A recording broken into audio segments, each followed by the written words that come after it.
Hello, good evening, and welcome to day number 121. 121. My name is Mary, and today's story title, After the Victory. The word soon went out that the king, instead of rejoicing over the victory, was weeping over his son. The soldiers came stealing back to the city as if they had been defeated.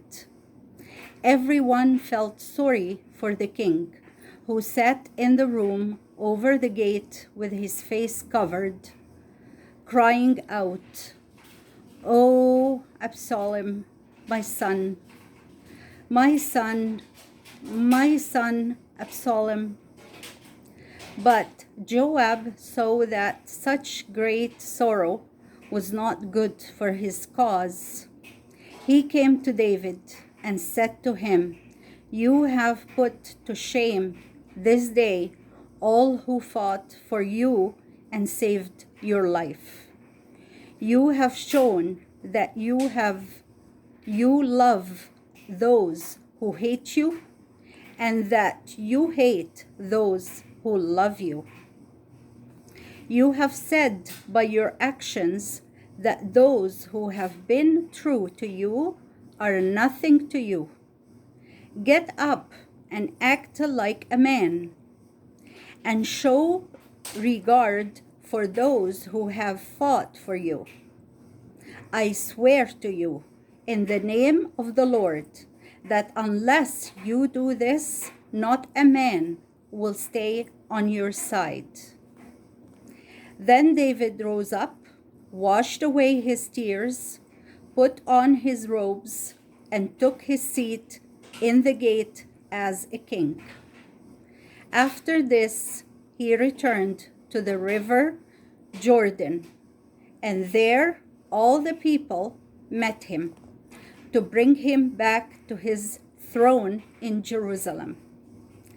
Ziba, the servant of Mephibosheth, was there with his sons and his followers. And Mephibosheth was also there to meet the king. Mephibosheth had not dressed his lame feet, or trimmed his beard, or washed his clothes from the day David had left Jerusalem. David said to him, "Mephibosheth, why didn't you offer to go with me?" "My lord," said Mephibosheth, "my servant deceived me. He said, 'You are lame and cannot go, but I will go in your name with the king and will help him. He has done me wrong, but what does that matter now that the king has come again?" David said, "You and Ziba may divide the land and the property." And Mephibosheth said, "Let him have it all, now that the king has come in peace to his own house." The army of Absalom had melted away and was scattered all over the land. David was still displeased with Joab because he had disobeyed and killed Absalom. He sent a message to Amasa, who had been the commander of Absalom's army and who was his nephew. "You are of my own family, of my bone and my flesh, and you shall be the general in place of Joab." Joab and his brother were strong men, not willing to submit to David's rule, and David thought he would be safer on his throne if they did not hold so much power. At the river Jordan, almost the whole tribe of Judah gathered to bring the king back to Jerusalem. But this did not please the men of the other tribes. They said to the men of Judah, "You act as though you were the only friends of the king in all the land. We too have some right to David." The men of Judah said, "The king is of our own tribe and is one of us. We come to meet him because we love him." But the people of the other tribes were still offended, and many of them went home angry. The tribe of Ephraim was very jealous of the tribe of Judah and unwilling to come under David's rule. One man in Ephraim, Sheba, began a new rebellion against David, which for a time threatened to overthrow David's power. Amasa, the new commander of the army, called out his men to put down Sheba's rebellion. But he was slow in gathering his army, and Joab, the old general, went out with a band of his own followers. Joab met Amasa, pretending to be his friend, killed him, and then took command.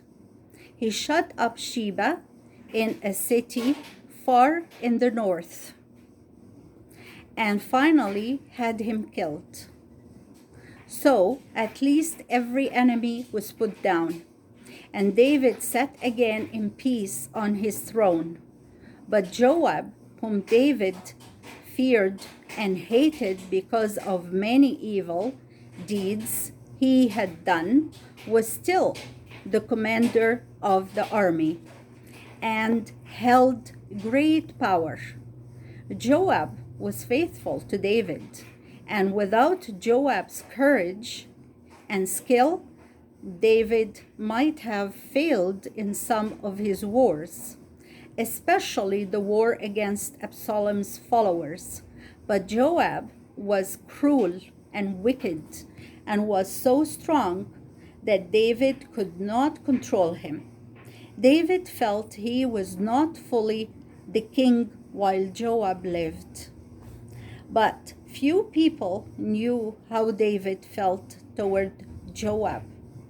In appearance, the throne of David was now as strong as it had ever been, and David's last years were years of peace and power. And that was the word of the Lord. Now I will share with you the questions discussion. Okay, number 1. Why did Joab tell David to stop weeping for his son?